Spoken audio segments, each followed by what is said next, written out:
So here's a scenario I hear constantly from solo business owners. You've got client work happening in your inbox. Notes from a call are sitting in a Google Doc somewhere. There's a spreadsheet tracking deadlines that you forgot to update last week.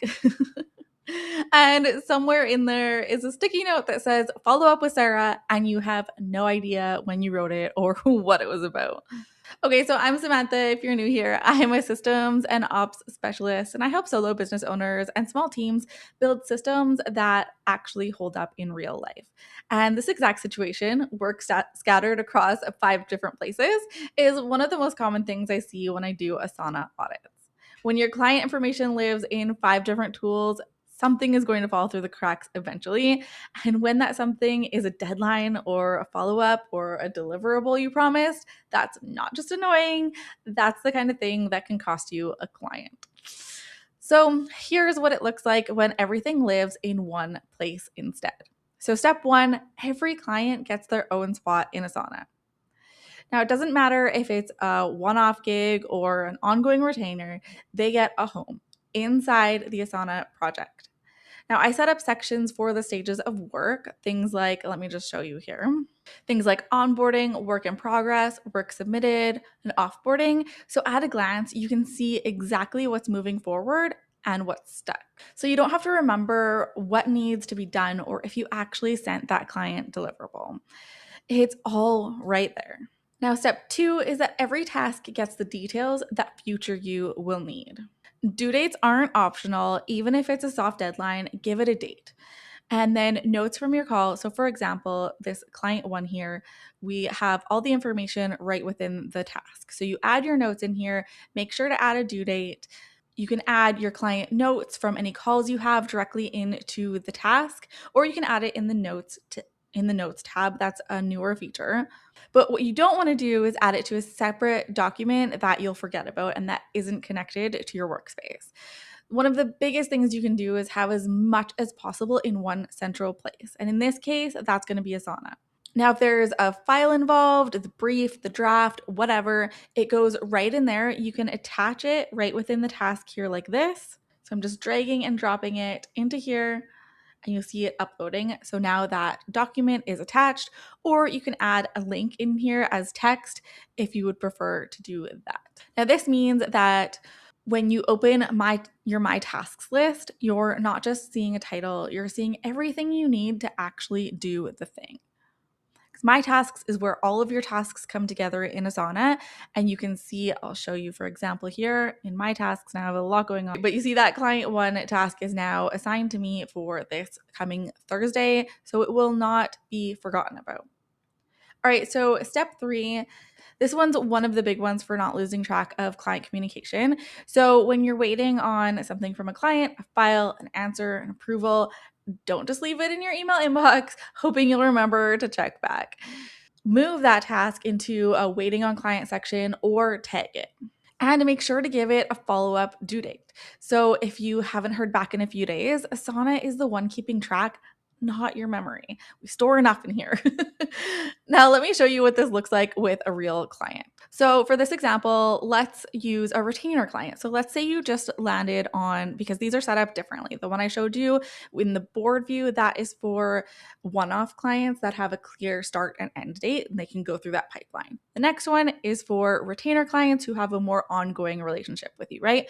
They stay more long-term, so they deserve their own project because there's just more moving pieces. So let's say that you just landed a new bookkeeping client called Maple Co. Okay, let's go into clients, or we'll go into my demo space. I don't want to actually mixing with my real clients. Okay, in my demo space, we're going to create a project. So we're just going to click blank project and we're going to call it Maple Co. because that's the name of the company that you just got. I struggle with typing and talking at the same time. Okay. So let's call it Maple Co. And we're going to click continue. Once your project is created, you're going to set up sections. So make sure that those sections match how your work actually flows and the work that you're going to be doing with them. Think of them like categories within your client work. So something like you're going to want to start with onboarding. That's usually what we start with, right? And then you might have one for like monthly tasks. You might have one for one-off tasks if you want to keep those separate. You might have a section for waiting on client just to keep those ones separate because sometimes we need to wait on clients for things. So wait on client, and then offboarding. We'll just start for those. And like really the setup takes maybe 5 minutes. Now here's the part that's specific to this client. So let's say their January bank statements aren't in yet. So that task goes straight into waiting for a client. So let's add that here. So receive, we always want to make it an action item. So receive, what did I say? Client statements, bank statements. Receive bank statements from Maple Co. Okay, so then you're going to want to assign this to yourself and select a due date to make sure that you actually follow up with it when it appears in your My Tasks on that date. And then after your kickoff call, you might go to take notes and drop them right into the onboarding task. So in the onboarding, host kickoff call. And then within this, you can actually write your notes right within here, everything that you go through in the actual call. And you can be adding tasks in your other sections as well as you're having the call. So you don't have to come back later and try to remember what you talked about and what like first tasks you're going to be doing with them. You can just already have them in Asana ready to go. And then when you open your My Tasks view for the week, that Maple Co stuff is right there with everything else, with the due dates, the notes, all of it. Nothing is sitting in your inbox waiting for you to remember it. And you're not stressed or overwhelmed because you know that Asana is set up in a way that will remember everything for you. Now, before I keep going, I want to let you know about my course, Asana Made Simple. It walks you through exactly how to set up and start using Asana the right way and in a way that actually makes it stick. So you're never losing track of things or clients. I'll put the link below if you want to check it out. All right, now if you're watching this and wondering how to get your years of client information into Asana from your likely scattered tools, here's the good news. It's about a 10-minute cleanup per client. You start with your active clients only, the ones you're working with right now. Past clients and old projects, those can wait, or honestly, you might not need to do them at all. It's totally up to you. But for each active client, go through your inbox and pull out anything that's still actually relevant, open questions, upcoming deadlines, things you're waiting on, or just important information that you want to keep track of. And then turn each of those into a task in their Asana project. You don't need to recreate your whole history. You just need what's still active and unresolved, right? Like I have clients that I worked with before I started using Asana. Those are still sitting in Google Drive untouched because honestly, like I don't really need them, right? I still have them. I still have them saved somewhere, but I honestly don't think I've looked at them since, we did our offboarding. Yes, I've had communication with past clients, but I haven't had to reference any of that information. But it is good to keep on hand just in case, like what if we end up working together again? Then at that point, I would move it into Asana. But right now it is fine just sitting in Google Drive because I don't need it. Okay, and then the same with like your spreadsheet. If you have a spreadsheet, go row by row, and anything that's still relevant becomes a task with a due date in Asana. And then once it's in Asana, you can stop checking the spreadsheet. Now, even once people get this set up, there are a few mistakes that I see all the time because things fall through the cracks again. So I'm going to let you in on those. So mistake 1 is no due date. If a task doesn't have a date, it's not going to show up anywhere useful, and it's easy to forget that it exists. So even a soft this week date is better than nothing, and you can always move it if that date doesn't work in the future. Mistake number 2, no sections. So everything is just one giant list.